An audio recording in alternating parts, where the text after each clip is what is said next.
If Warzone feels like you're playing on like freaking 10 FPS, guys, listen, I know your pain. I actually have some ways you guys can improve your FPS on Warzone. This is specifically for PlayStation 4. These tips in game will help for Xbox One as well, but anything that I do outside of the game really won't really affect Xbox players. But if you guys do know any ways to increase your FPS on Xbox as well, please let us know in the comment section below. I would love to try to help out the community with that information. But with that aside, let's go straight into some settings and some tips you guys might not know that can actually increase your FPS for Warzone. So guys, the first thing I actually want to touch upon is something that you can actually change in game. Now this is actually huge, guys. Ever since Pacific has dropped, there's been a lot of texture issues with also frame rate issues, and I'm not gonna lie, one of the biggest reasons for that is in your graphics area, guys. If you have this on-demand texture streaming, you have a couple of options here. So you have standard quality, you have high quality, and you have disabled.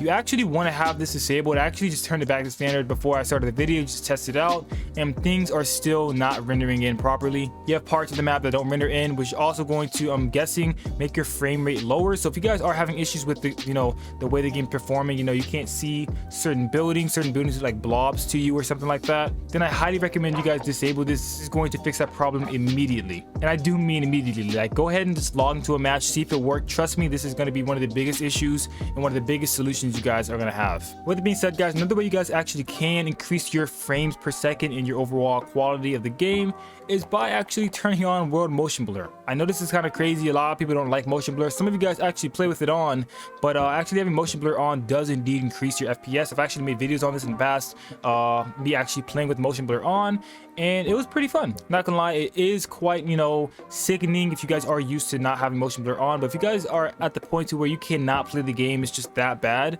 and you guys can try putting on motion blur. It's worth a try to see if it's actually playable.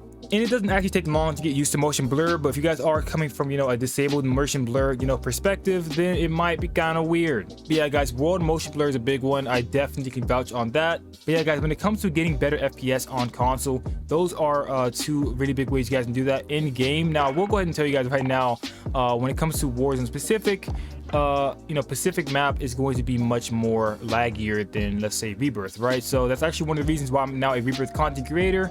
Caldera is just a very big map. It has 150 players on it, huge map. I think it's even bigger than Verdansk, and honestly, when it comes to frame rate, it's going to be very, very low compared to Rebirth, which is a much smaller map, only has like 40 people in it, less players, so therefore the game can actually process it much better. So if you guys are wondering why there's a big difference between Rebirth and Caldera, that's most likely why. So playing more Rebirth will actually increase FPS as well. Obviously, I mean, that's quite straightforward. I'm sure a lot of you guys already know that, but I just want to throw it out there for those of you that are wondering. All right, guys, now for some of the PlayStation things you guys can do to make your FPS better on Warzone, I actually know one way, which I actually do all the time, which is rebuilding my database, guys. Now I actually have a video already set on how you guys can do this. I will leave a link in the description. It'll be right here in the top right of the screen. I know it sounds super scary, like what is this guy talking about? Rebuild, what is that? Listen, guys, all you're doing is you're going and you're putting your PlayStation in safe mode and you're rebuilding the database. That's all you're doing. What this is going to do is it's going to go into your PlayStation, it's going to clean up a bunch of files,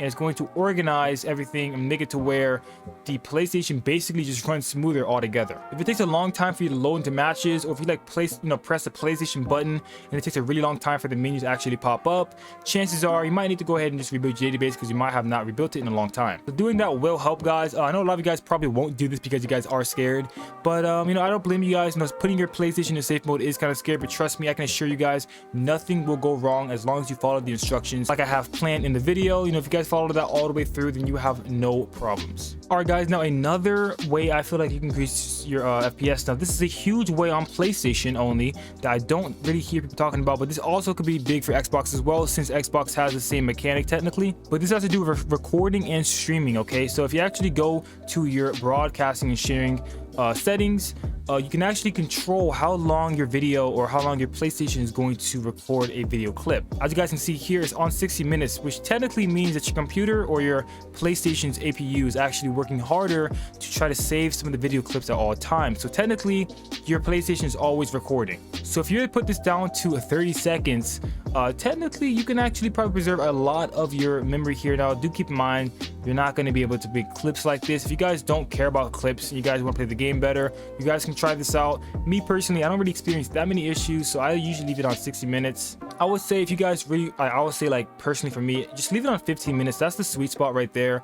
You never really need an hour long, you know, of a gameplay.